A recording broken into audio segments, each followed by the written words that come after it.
Welcome to DNS news. Siddipet జిల్లా చేర్యాల మున్సిపాలిటీలో bus stand కు దానికి ఆపోజిట్ లో ఉన్నటువంటి కుడి చెరువు, దీని సర్వే నెంబరు 202, పూర్తి విస్తీర్ణం వచ్చి 60 ఎకరాల 21 గుంట.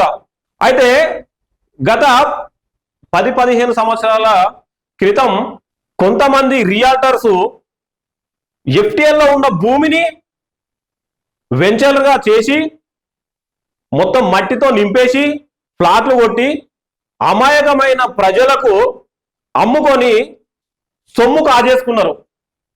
ఈ రోజు ఆ ఫ్లాట్లు కొన్న వారి పరిస్థితి ఏంటంటే అక్కడ ఇల్లు కట్టుకుందామంటే పర్మిషన్ లేని పరిస్థితి ఏర్పడ్డది. చూడండి, డబ్బులు వసూలు చేసుకొని ఫ్లాట్లు అమ్ముకొని లబ్ధి పొందిన వాళ్ళు వేరే వాళ్ళు అయితే, డబ్బులు కట్టి ఫ్లాట్లు కొని మోసపోయిన వాళ్ళు ఇవాళ బాధలు అనుభవించవలసిన పరిస్థితి ఏర్పడ్డది.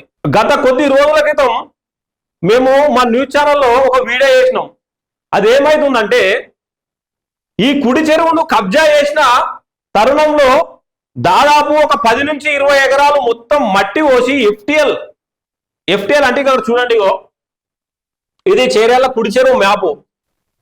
ఇది దుద్దెడ నుండి జనగాం వెళ్ళే రూట్. ఇది బస్ స్టాండ్. ఇక్కడ రౌండ్ కనిపిస్తుంది కదా, ఇది bus stand, Cheryal bus stand.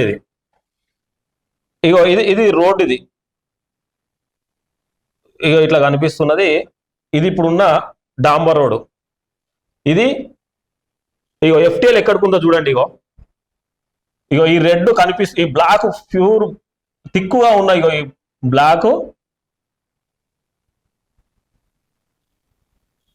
ఇది కంప్లీట్ గా ఎఫ్టిఎల్ అంటే చెరువు నిండితే ఫుల్ వాటర్ వచ్చే ఏరియా. ఇది మొత్తం ఇక్కడి వరకు ఉంది. అంటే ఈ మూల బస్ స్టాండ్ ప్రాంతంలో రోడ్డు మీద వరకు ఉన్నది.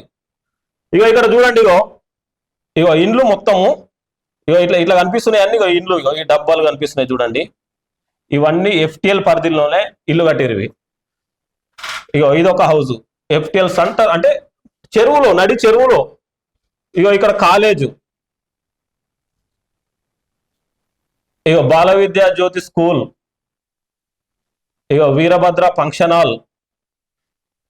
చూడండి, ఇది మొత్తము ఎఫ్టిఎల్ పరిధిలోనే, ఫుల్ ట్యాంక్ లెవెల్లోనే మొత్తము ఈ నిర్మాణాలు మొత్తం జరిగినాయి. గత కొన్ని సంవత్సరాల క్రితం వీటి మీద ఎంక్వైరీ జరిగింది. కొంతమంది న్యూస్లో వేసిర్రు, వీడియోస్ వచ్చినాయి, కాంప్లైంట్స్ వచ్చినాయి. దాని వలన ఏదో చేసినమా అంట మన నిప్పుల మీద కదా నీళ్లు చల్లినట్టు ఈ వీడియోలన్నిటికీ తాత్కాలికంగా ఏదో ఒక పరిష్కారం దొరకాలనే ఉద్దేశంతో దీనికి సంబంధించిన ఇరిగేషన్ డిపార్ట్మెంట్ కావచ్చు, తహసీల్దార్ కావచ్చు, అప్పుడున్న మున్సిపల్ చైర్మన్ కావచ్చు, తాత్కాలికంగా పరిష్కారం కోసం ఏదో సర్వే చేయించినట్టు చేయించి ఎఫ్టిఎల్ పరిధి ఇక్కడ దాకా లేదు, ఈ బిల్డింగ్ నుంచి వెనకాల ఉంచి ఉన్నదని చిన్నగా గోతిలాగా తీసి ఇడిచిపెట్టేసిర్రు.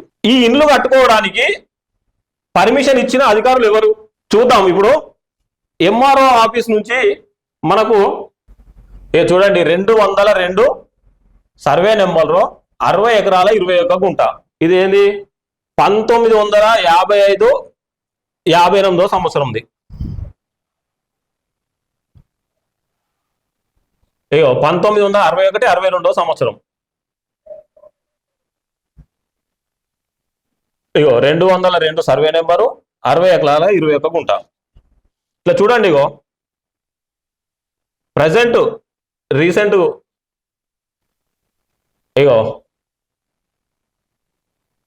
202 సర్వే నెంబర్. 202 60 ఎకరాల 21 గుంట.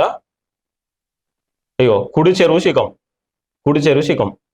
చూడండి, 1955 నుంచి ప్రజెంట్ ఇప్పటి వరకు కూడా 60 ఎకరాల 21 గుంట అనేది కేవలం పేపర్ వరకే ఉన్నది, పేపర్ మీదనే.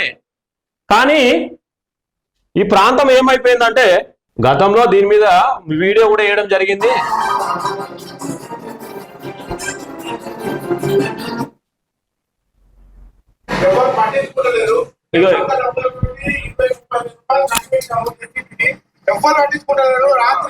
మున్సిపాలిటీలో ఫోన్ చేసినాము.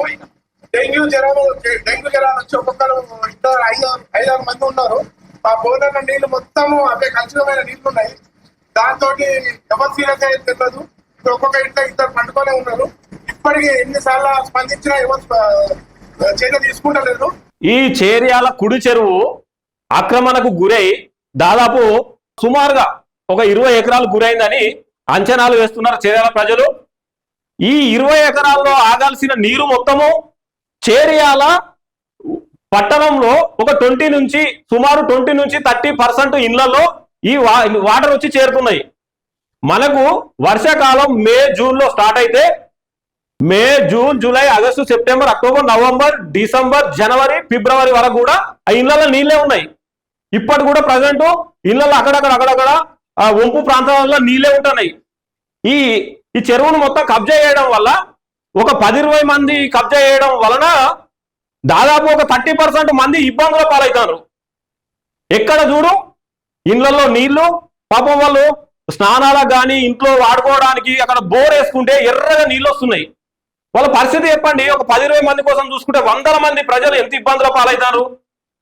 దీని మీద ఇంత ముందుకు అధికారులు ఏం పట్టించుకోలే. ఇప్పుడున్న కొత్తగా ఎన్నికైన చేర్యాల మున్సిపాలిటీ పాలక వర్గం చైర్మన్ గారు కానీ వైస్ చైర్మన్ కానీ కౌన్సిలర్ గారు కానీ దీని మీద ఎలాంటి చర్య తీసుకుంటారో చూద్దాం. మున్సిపల్ కమిషనర్ కూడా ఏం చర్య తీసుకుంటారు, ఇరిగేషన్ డిపార్ట్మెంట్ ఏం చర్య తీసుకుంటది, తహసీల్దార్ గారు ఏం చర్య తీసుకుంటారు దీని మీద. ఇది చేర్యాలకు తనమానికమైనటువంటి ఒక కుడి చెరువు ఒక సెంటర్ ప్లేస్ లో ఉన్నది. ఇలాంటి చెరువును కబ్జా చేసి కోట్ల రూపాయలు కొల్లగొట్టి ఒకరైతే ఇబ్బందుల పాలు పడేది సామాన్య ప్రజలు.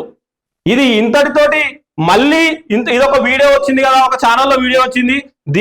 దీన్ని కూడా ఏదో మళ్ళీ డైవర్ట్ చేయడానికి చిన్నగా అటు ఇటు సర్వే చేసినట్టు చేసి మళ్ళీ ఊకుంటారా? లేదు అంటే దీన్ని సీరియస్ యాక్షన్ తీసుకొని దీనికి శాశ్వతమైన పరిష్కారం ఏమైనా చూపిస్తారా? వేచి చూద్దాం. చూడండి, ఈ వీడియోలో చెప్తాను. ఇది గాంధీ చౌరస్తా దగ్గర వర్షాలు పడితే మొత్తం ఇళ్లకు నీళ్ళే వస్తాయి. ఒక చెరువునే తాపిస్తుంది గాంధీ చౌరస్తా. దాదాపు పోలీస్ స్టేషన్ ముందు నుంచి ఆ ఏరియా మొత్తం వాటర్లోనే ఉంటది. వీళ్ళ బాధ చూడండి. ప్రతి సంవత్సరం ఇదే ఒక 5 నెలలు కంప్లీట్. మున్సిపల్ అధికారి మాత్రం ఏమి పట్టించుకోవట్లేదు. బ్రిడ్జి నిర్మాణం ఇచ్చారు, స్కూల్ సమాచారాలు ఇచ్చారు, మేమైతే గాంధీ సెంటర్ ఇచ్చారు, బస్ స్టాండ్ వరకు ఎంత అంటే విపరీతంగా బాధపడుతున్నాము. దీని గురించి మున్సిపల్ అధికారులు కానీ మరియు సిద్దిపేట కలెక్టర్ కానీ ప్రతిస్తున్నాము. వెంటనే స్పందించాలని, మరియు ఇటు స్కూల్ మొక్కలే స్కూల్ కూడా పిల్లలకు కూడా చాలా ఇబ్బంది అవుతుంది. ఆ స్కూల్లో కూడా 25-30 మంది జనాలు వచ్చి పడుకున్నారు. 3-4 సార్లు స్కూల్ బంద్ అయింది. దీని గురించి కూడా చర్య తీసుకోవాలి. అక్కడ అమ్మాయి టెంపుల్ కానీ గుడికి పోరాకుండా భక్తులకు ఇబ్బంది అవుతున్నది. అయ్యప్ప టెంపుల్ కానీ గురించి వెంటనే స్పందించాలని కోరుచున్నాను. 2-3కి కాళ్ళు తిరగడం కానీ గాయాలు కానీ ఆ లొంగలలో పడి విపరీతంగా పడిపోయారు. దానికి నేను రాత్రి 2 పడిపోయారు. స్నానాలు వెంటనే తీసివేయాలని కోరుతున్నాను. వర్షాకాలం వచ్చిందంటే ప్రతి సంవత్సరం ఇదే గోస చేర్యాల ప్రజలకు.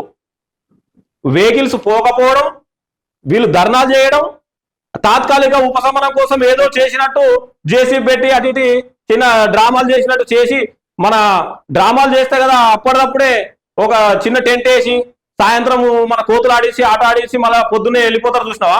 అట్లా జరుగుతుంది. అట్లా జరగకుండా ఒక పర్మనెంట్ సొల్యూషన్ అనేది తీసుకురావాలని చేర్యాల ప్రజలు ఏక కంఠంతో చెప్తున్నారు.